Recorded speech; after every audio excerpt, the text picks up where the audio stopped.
Okay, so I'm recording this video in two places, for my Instagram as well, so be sure you follow me on YouTube. For those of you who don't know me, my name is Makeda Valletta, also known as the Renaissance Amazon. Okay, I'm also known as the body scientist too, and I think to get a well-rounded idea of who I am, you should follow me at both places, the Renaissance Amazon and the body scientist. But I have a background in exercise science, sports science, nutrition science, and I'm a dancer, I'm a birth worker, sacred sexual educator, and I really believe in, doing what helps us take our body to its highest level and live the best life possible, age gracefully, have function, and I'm up now. I've been reading a lot for the past few days because, for those of you who don't know, I am currently in a graduate program in medical cannabis science and therapeutics. Okay, and I'm a science nerd. I am into social issues, I am into history and anthropology, right? But my real strong point is science. And so all this time I have been super into the science of cannabis medicine, right? And how all the ways it can help our body function at its highest level. And there's so much I've learned, and there's so much more to learn, right?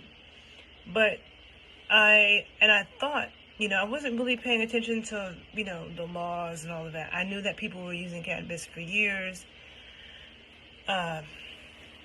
I know that I grew up around it. The people that I know who are highly intelligent, right now I'm in Amherst, Massachusetts, at UMass, because my dad used to be a history professor here, and he came to speak at a memorial for a amazing historian who passed away last year.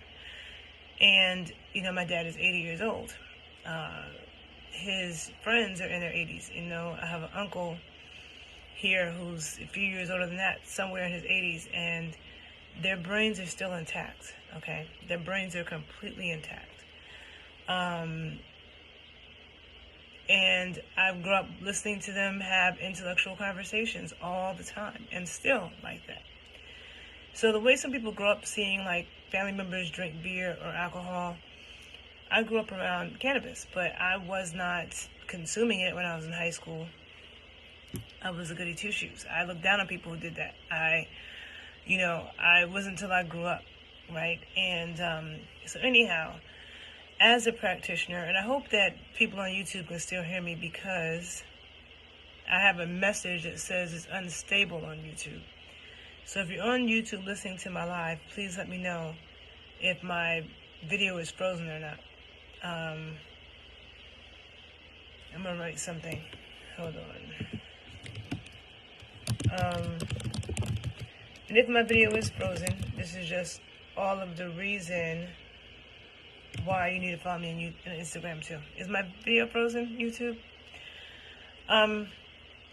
Anyhow, getting to the point, I am taking, right now I'm taking a class that is really going into depth with the history of cannabis use, prohibition, propaganda, and all the laws, okay? It's a very complex history when you start putting in the smear campaigns, the propaganda, the suppression of science, and just facts and history, which also happens in nutrition, okay, in the food industry.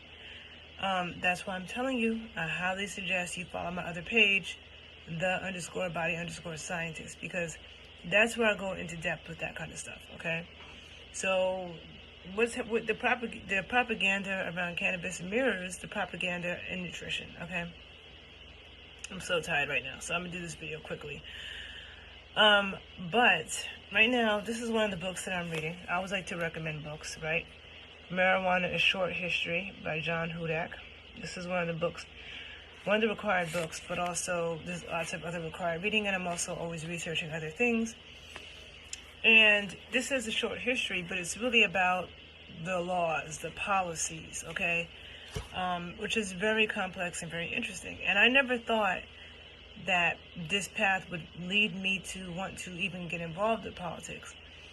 But I grew up around that. You know, my mom's a union organizer, so she's always been involved in politics, still is. And I know how much work it takes to change a law. I know how much work it takes, how many years it takes to organize people, and especially when you're dealing with laws and trying to get laws passed and stuff like that.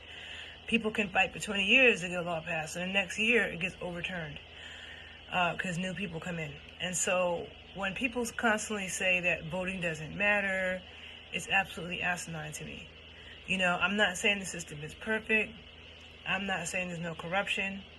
But to say that voting doesn't matter at all, that's what they want you to think. Voting is so important because who's in office, it's not just about president, okay? The president is like the least important person when it comes to getting these laws passed. You know, so, you know, who's in Congress, and, you know, all this stuff. But I've always been an educator, right? I think that educating the people is really important because public opinion around cannabis has changed a lot. Even in like since the 80s, since the 90s. Where, you know, in America, things follow demand. So the more that a lot of Americans are realizing that cannabis has a lot of medicinal value and or it's harmless for those who just smoke weed or whatever,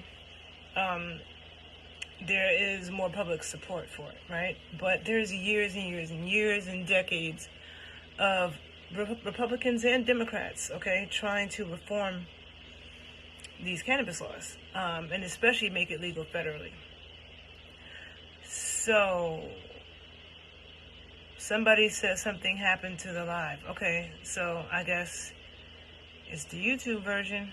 Hold on, let me still find out on YouTube. Oh, no, I'm sorry, it's going to be the Instagram version.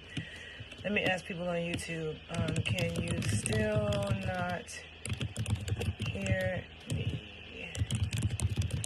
See, all this technology, it's a good thing I did it on 2 cameras because all this technology just be giving me problems. So I'm going to try to make this quick because I am tired. Oh, this is another book that I highly recommend. That is like crazy. Hold on. You know, I found out about this book from the documentary Grass is Greener, written by my buddy Fab Five Freddy. If you haven't seen that documentary, you should see it. It's on Netflix. It's an excellent documentary. Going into the history of propaganda, the history of prohibition, which sounds like propaganda, right? In this country, which also affected the rest of the world, because at one point, cannabis was illegal all over the world, okay? It was legal all over the world. The whole world was cultivating it, using it for a variety of things. They called it hemp, okay? Hemp, cannabis, marijuana, all the same thing, okay? But Fab Five Freddy's documentary is excellent, and it really goes into the connection of cannabis with jazz culture, okay? And Mexicans and jazz culture in New Orleans,